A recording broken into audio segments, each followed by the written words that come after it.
Guys, শুভ নববর্ষ। ভাবছি এবার নববর্ষে স্টাইল চেঞ্জ করে ফেলবো, কারণ মঙ্গল শোভাযাত্রার নাম দেওয়া হয়েছে আনন্দ শোভাযাত্রা। তাই আমার স্টাইলে এবারকার মেনুতে যা থাকছে, এই যে আপনারা একটু দেখে নেন, ইলিশ মাছ এর পরিবর্তে বিভিন্ন ভর্তা এবং গরুর মাংস, সাথে পান্তা, কাঁচামরিচ, পেঁয়াজ, ডাল। বাংলা খাবার, ইলিশ মাছ নাই, কারণ ইলিশ মাছের খুব ক্রাইসিস। বাংলাদেশে এখন মাছ মারা বন্ধ আছে। তো তাই আজকে গরুর মাংসের ব্যবস্থা, গরুর মাংস দিয়ে পান্তা খাবো, নববর্ষ পালন করব। কালো জিরা ভর্তা, আলু ভর্তা, সাথে গরুর মাংস, গরুর মাংস কালা ভুনা।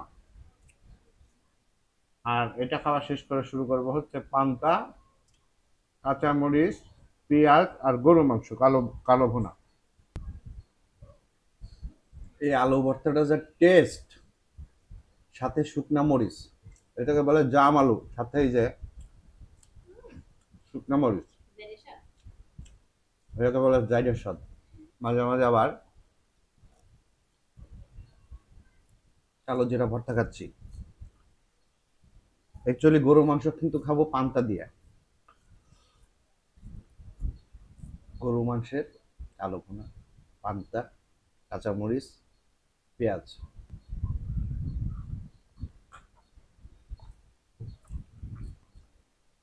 অসাধারণ লাগছে, অসাধারণ। কি যে টেস্ট লাগছে গাইস, খাইলে বুঝতে পারতেন। হুম। মাঝে মাঝে আমার টুপি কই জানি উড়া চলে যায়, একটু মাইন্ড করেন না আবার। রাজার টুপি বলে প্রজারা নিয়ে যায়। এই দেখেন, এখন পান্তাতে কি করব।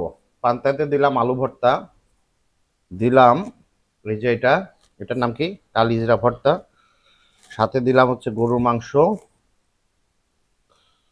গরুর মাংস দিলাম, গরুর মাংস একটু ঝোল দেব, সাথে দেব হচ্ছে ডাল। ডালের সাথে কিন্তু এই যে গাইস আম আছে, আম আছে, এটা দেব, ডাল দেব। এখন দেব একটা ঘোটা, বুঝছেন? এই ঘোটা দেওয়ার পরে আলু ভর্তা দিছি না, এই যে বাকিটা দিয়ে দিলাম। কি যে টেস্ট হবে। আমটা গাইস আসলে দেওয়া যাবে না, পান্তা ভাত তো, আমটা পরে খাইয়া নেব। তো এই যে এগুলা দিলাম, দিয়ে নেই। এখন ঘোটা দিতে গেলে তো আমার ছোটর এই মাটির পাতিলে তো হবে না। দাঁড়ান, আমি ঘোটাটা অন্য পাতিলে দেই, নাকি অন্য প্লেটে দেই, খাওয়ার সময় আপনাদের দেখাই। এই যে গাইস, ঘোটা দেওয়ার জন্য একটা বড় আবার মাটির পাত্র নিয়ে আসছি, এটাতে দিলাম, ঢাইলা দিলাম, দিয়া এই যে আবার একটা ঘোটা দেবো। ঘোটা দিতে গেলে তো আবার একটু লবণ লাগবে।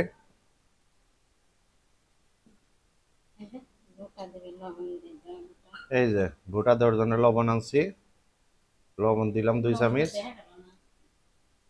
তারপরে গাইস, ঘোটা দেওয়া শেষ, এবার খেয়ে দেখাবো কি টেস্ট হয়েছে। শুরু করি তাহলে।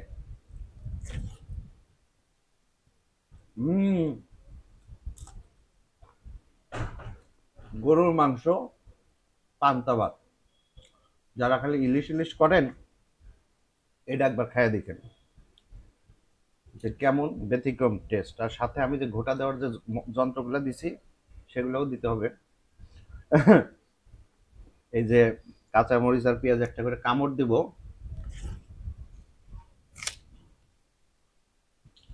আর সব টেস্ট নিংড়ায় বের হবে।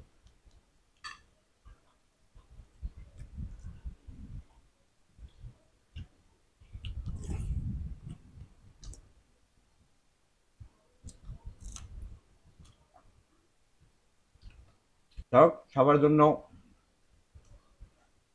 যাই হোক সবার জন্য থাকলেও শুভ নববর্ষ, শুভকামনা। নতুন বছর যেন সবার সুন্দর কাটে, সবাই পরিবার নিয়ে অনেক ভালো থাকেন, সেফ থাকেন, এবং সর্বোত্তর আপনাদের সাফল্য এবং সুস্বাস্থ্য কামনা করে আজকের মতো এই পর্যন্তই। আল্লাহ হাফেজ।